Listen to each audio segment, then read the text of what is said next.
కోనసీమ జిల్లా కాట్రేనికోన మండలంలో మత్స్యకారుల పడవల పోటీలు జరిగాయి. కాట్రేనికోన మండలం బలుసుతిప్పలో గోదావరిలో మత్స్యకారులు హద్దుల కోసం ప్రతి ఏడాది పడవ పోటీలు నిర్వహిస్తారు. ఈ పోటీలో గోదావరిలో మత్స్య సంపద అధికంగా దొరికే ప్రాంతాలకు ముందుగా చేరి లంగరు వేసిన వారికే ఏడాది పాటు ఆ ప్రదేశంలో చేపల వేట హక్కులు దక్కించుకుంటారు.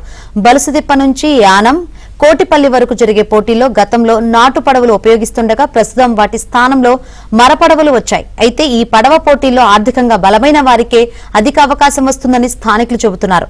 ఎలాంటి ఉద్రిక్తతలు తలెత్తకుండా కాట్రేనికోనలో పోలీసులు బందోబస్తు ఏర్పాటు చేశారు.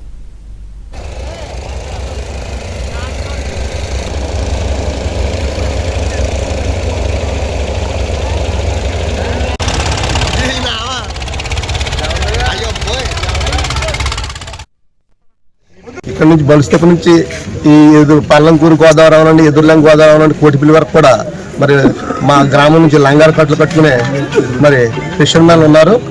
వాళ్ళ విషయం అయితే దాని నిమిత్తం ప్రతి ఏటా కూడా అమావాస్య వెళ్ళిన తర్వాత మా గ్రామ పెద్దల సమక్షంలో వీళ్ళందరూ కూడా ఒక రోజు నిర్ణయిస్తాం.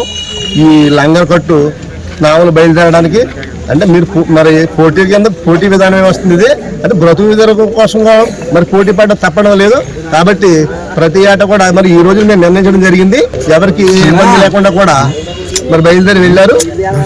ఎందుకంటే ఎక్కడ మత్స్య సంపద బాగా దొరుకుతుందో అదే ప్రాంతంలో ఎవరు ముందుగా వేసుకుంటారో వారికి ఆ స్థానం మళ్ళీ గోదావరి వచ్చే సంవత్సరాంతం కూడా వాళ్ళు అక్కడ వేటాడుకునే విధంగా మా గ్రామ కట్టుబడి ఒకటి ఉంది. పానాదికి వస్తున్న ఆచారం ఇది. సుమారుగా ఒక 20 కిలోమీటర్ల వరకు ప్రయాణం చేస్తారు వీళ్ళు. ఎక్కడెక్కడైతే ఎదుర్లంక అవనండి, యానం గోదావరి అవనండి, అలాగే కోటిపల్లి వరకు దంగేరి ఈ పరిసర ప్రాంతాల్లోనూ కూడా అనాదిగా మా తాత ముత్తాతల కాలం నుంచి కూడా మా బలుస్తెప్ప గ్రామస్తులే వేట చేసుకుంటూ జీవనం సాగిస్తూ ఉంటున్నారు. కాబట్టి ఈ విషయంలో మాకు కూడా మా గ్రామ పెద్దలందరూ కూడా ఎప్పుడు కూడా సహకారంగా ఉంటారు. అలాగే మాకు ప్రతి ఏటా కూడా మన డిపార్ట్మెంట్ వారు అవనండి, మన మీడియా మిత్రులు అవనండి కూడా అందరి సహకారం కూడా మా గ్రామ ప్రజలకు ఎప్పుడు అందిస్తూ ఉంటారు. కాబట్టి మీ అందరికి కూడా ధన్యవాదాలు తెలియజేసుకుంటున్నాను.